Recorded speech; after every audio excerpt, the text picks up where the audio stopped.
The video you're about to see was taken on August 18th, my last day of summer vacation, where I decided to go up north and check out the flea markets. Looking for video games, computers, really anything retro. Let's take a look and see what I found.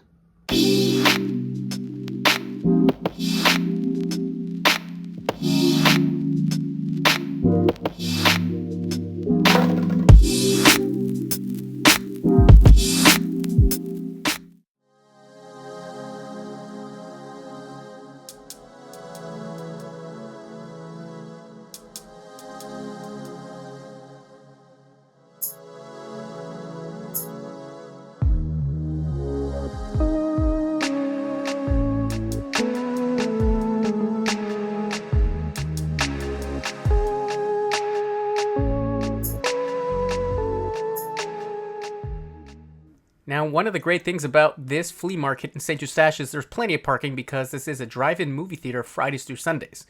The only problem is seeing hundreds of cars, we realize we got here maybe a bit late. It's around 9:30, 10 o'clock in the morning. Let's hope there are deals to be had.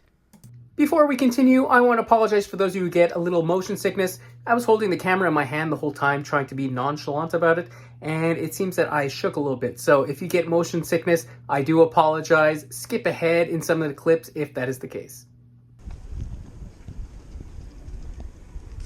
Now, this table is a good example of what you're going to find there. A lot of people will rent tables, put them up in different spots. You might find clothes, you might find electronics, you might find video games. It really depends on your luck for that day.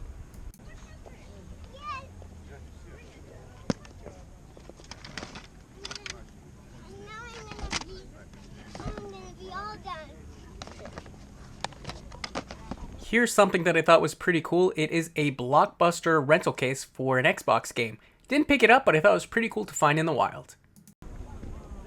Need a base for a week. Or a 100th season belt buckle.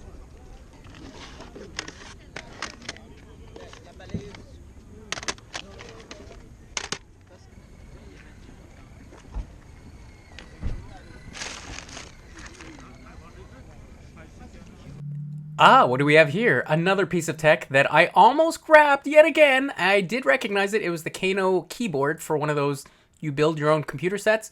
I decided not to pick it up because honestly, I don't need another keyboard, even if it does come from something so cool.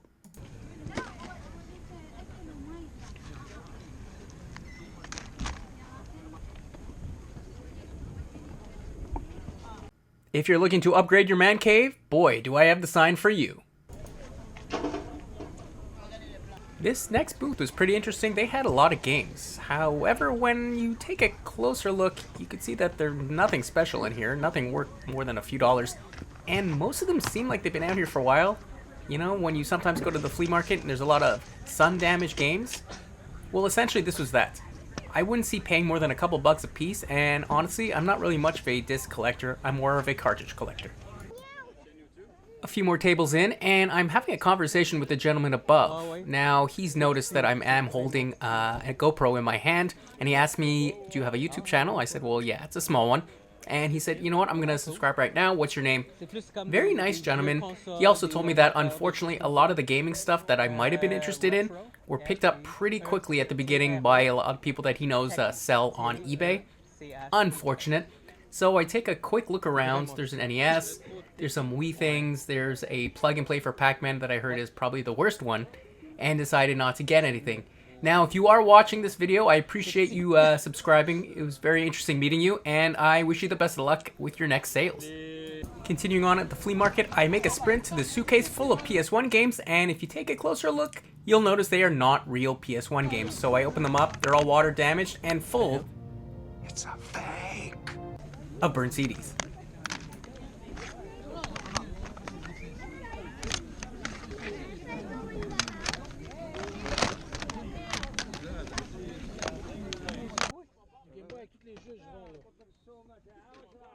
At the same booth with those fake PlayStation games are some PS2 games, Transformer, Pokemon tin. I'm not really into Pokemon. It's not really my thing.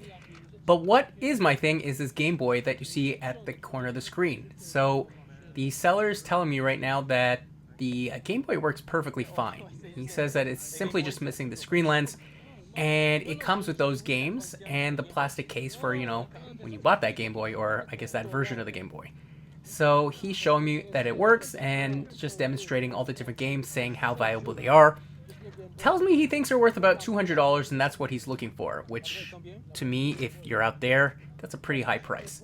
So I tell him which games I think I'd be interested in, and I throw him an offer. He thinks about it for a second, but tells me unfortunately he cannot accept. So I guess it's time to walk away.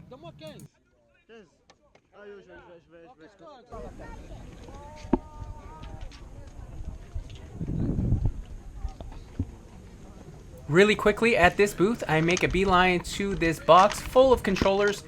Taking a look, they all seem to be in just awful condition, missing battery covers, dirty, chewed up thumbsticks. So take a quick look, nothing I'm looking for, leave it alone, and make a quick pass and see what other electronics I could find.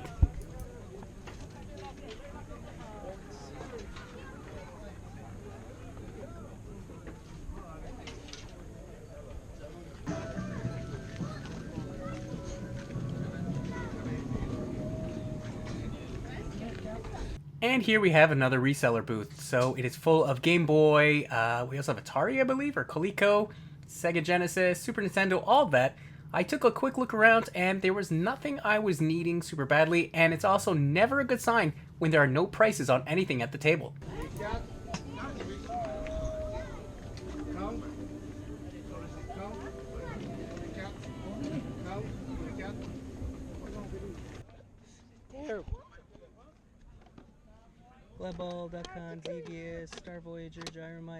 At this next reseller's table, they're pretty good with their prices. I always seem to come here every time I'm at this flea market. I take a quick look through the NES set, which has not changed much since the last time I was here. I have every single one of these games because I am collecting the complete NES set pretty slowly, as it's quite expensive, unfortunately. The seller takes out another shoebox of things he says he just got in. They're pretty good games. Unfortunately, there's nothing I'm looking for.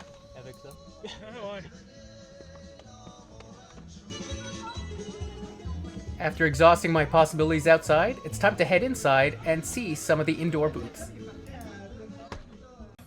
Okay, let's go. This is how I remember to come to this place. He wrapped his TV. By this place, I mean Patlao, which is a buy-sell place where they have toys, they have books, they have plenty of old retro things from our childhood, depending on your age. The owner's very nice and said go ahead and take a recording on the inside, so let's see what we find.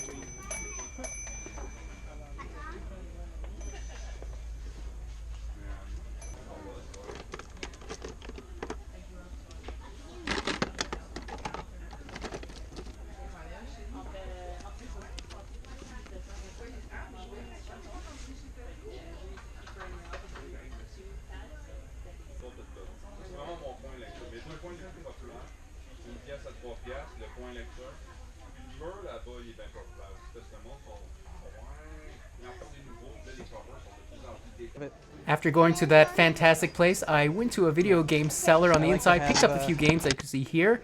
I did not record it, honestly, that's on me. I wasn't so sure if they would appreciate having the camera there.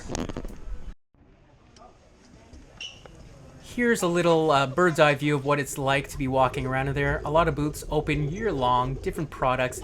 It's pretty fantastic. Honestly, though, my favorite parts are the outside, but you can find a deal in here if you look hard enough.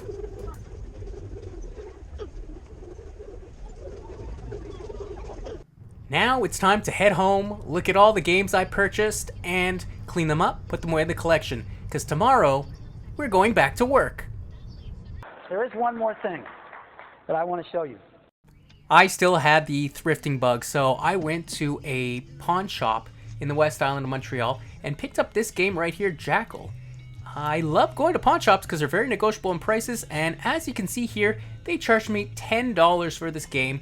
A great pickup. Back at home, here are the 5 NES games that I'm adding to my collection. First off, Millipede on the top left, The Adventures of Tom Sawyer, we have Predator, we have another version of RBI Baseball, because I have the Black Heart version, and finally, from the pawn shop, Jackal. Pretty cool pickups, and I'm rounding the halfway mark in my NES collection. And that was my last day thrifting at the flea market. I hope you guys enjoyed this video. If you did, please leave a like and subscribe, and I'll see you in the next one.